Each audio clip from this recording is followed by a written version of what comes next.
A senior North Korean general fighting with Russian forces in the Kursk region was wounded in a recent Ukrainian airstrike, Western officials said on Thursday. The verified casualty is the first time Western officials have confirmed that a high-ranking North Korean military officer has been injured in the full-scale invasion since they arrived weeks ago, according to the Wall Street Journal. Several sources have confirmed that at least 10,000 North Korean troops are currently deployed in the Kursk region, and that Russian forces are being heavily supplied from Pyongyang's defense coffers. Ukrainian officials announced that they had launched at least 10 British-supplied Storm Shadow missiles into Kursk on Wednesday. No further details are available about the identity or ranking of the wounded North Korean soldier. North Korean troops who fight in Ukraine will become fair game and fair targets for the Ukrainian forces, U.S. National Security Council spokesman John Kirby said last month.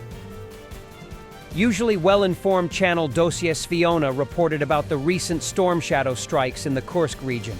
On November 20th, 2024, at around 1500 hours, a missile strike targeted a command post in the village of Marino, Rilsky district, Kursk region, using British-French Storm Shadow missiles. The attack resulted in 18 military casualties and 33 wounded, including 3 North Korean soldiers. The injured were taken to the Rilsk Central Hospital, with most victims being officers from the southern and eastern military districts.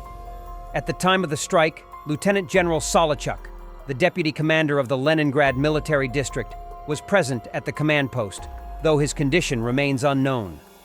Additionally, at around 1900 hours, an explosion from an unknown ordnance at the site injured 13 soldiers from the 88th Sapper Regiment, including the deputy chief of staff. The Russian Federation has warned the United States about the launch of an intercontinental ballistic missile aimed at Ukraine. This was stated by Deputy Pentagon Press Secretary Sabrina Singh at a briefing. According to Singh, the United States was notified shortly before the launch through nuclear risk reduction channels. She added that the Russian intermediate-range ballistic missile was developed on the basis of the RS-26 Rubezh.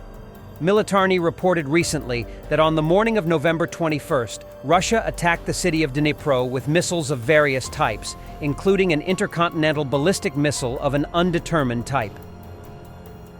Ukrainian strike drones attacked Russian targets in the Astrakhan region. The Astra Telegram channel posted a video from local residents recording drones flying overhead. The locals spotted them over Akhtubinsk. The Ukrainian Air Force reports that an intercontinental ballistic missile was launched from the Astrakhan region today. Governor Igor Babushkin only claimed the air danger and the routine work of air defense.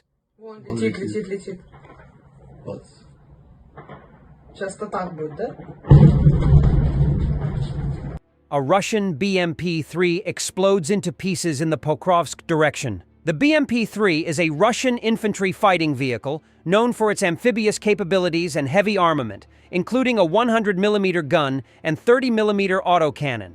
Designed to transport troops while providing fire support, it offers mobility and firepower, but has shown vulnerabilities to modern anti-tank weapons, especially in conflicts like Ukraine.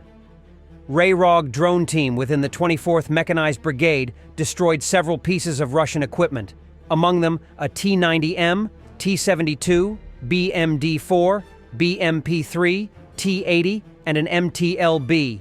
Drones have proven highly effective against Russian armor in Ukraine. Equipped with precision-guided munitions or used to drop explosives, drones can strike tanks and armored vehicles with pinpoint accuracy. They exploit vulnerabilities in tank armor, such as the top, which is typically less protected. Additionally, reconnaissance drones help artillery locate and target Russian positions. This has led to significant losses of tanks and other vehicles. A newly formed rifle battalion from the Donetsk region's Special Forces Police has been deployed to the front line to carry out combat missions. The press service of the main directorate of the National Police of Ukraine in the Donetsk region reported this development. The Special Police Battalion includes officers of various services, operatives, investigators, district officers, etc. All the volunteers have experience working under bombardment, and some have been involved in combat operations since 2014. The police officers joined the unit to defend Ukraine and liberate their land from the invaders. The policemen were trained by instructors from the 12th Azov Special Forces Brigade of the National Guard of Ukraine. They've been trained at a training ground in conditions close to combat. Azov soldiers provided instruction in firearms, artillery, tactics, medical training, aerial reconnaissance, and drone operation. Additionally, the law enforcement officers received training in engineering and explosives. The training ended with a combat drill. Ruslan Osipenko, head of the main directorate of the National Police in Donetsk Oblast, handed over the unit's official flag. The flag, along with the officers' chevrons, features the terracones and the sun, symbolizing the Donetsk region. I am proud of each and every one of you, your dedication, courage, and patriotism. Hardened in body and spirit, you go to battle at the call of your heart. Let's hold the line. Glory to Ukraine. Ruslan Osipenko addressed the Special Forces servicemen. 26 people injured in Kryvyi Rih by the Russian strike today, 2 of them children. 2 women are in critical condition. Every day, Ukraine is losing its people. The Ukrainian Air Force reports that an intercontinental ballistic missile was launched from the Astrakhan region today. Governor Igor Babushkin only claimed the air danger and the routine work of air defense.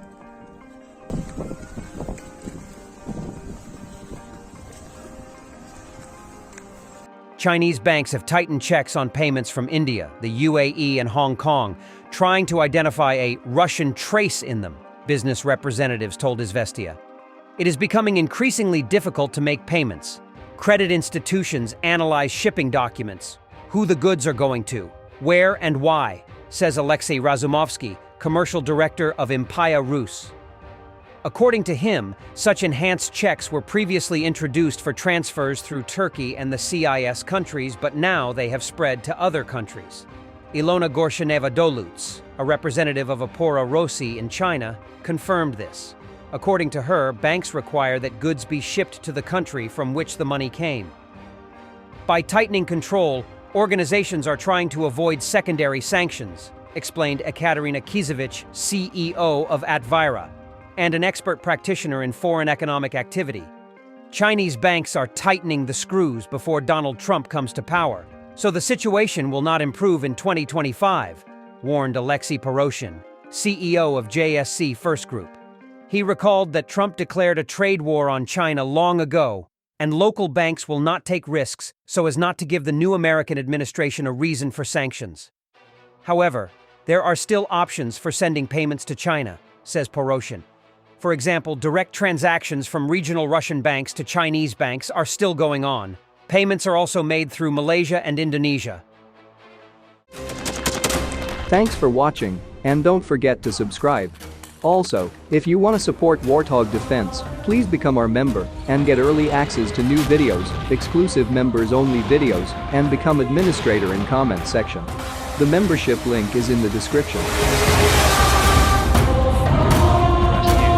Every day. We had a guy last week at 6 rescues in 6 days. He's doing the job every day.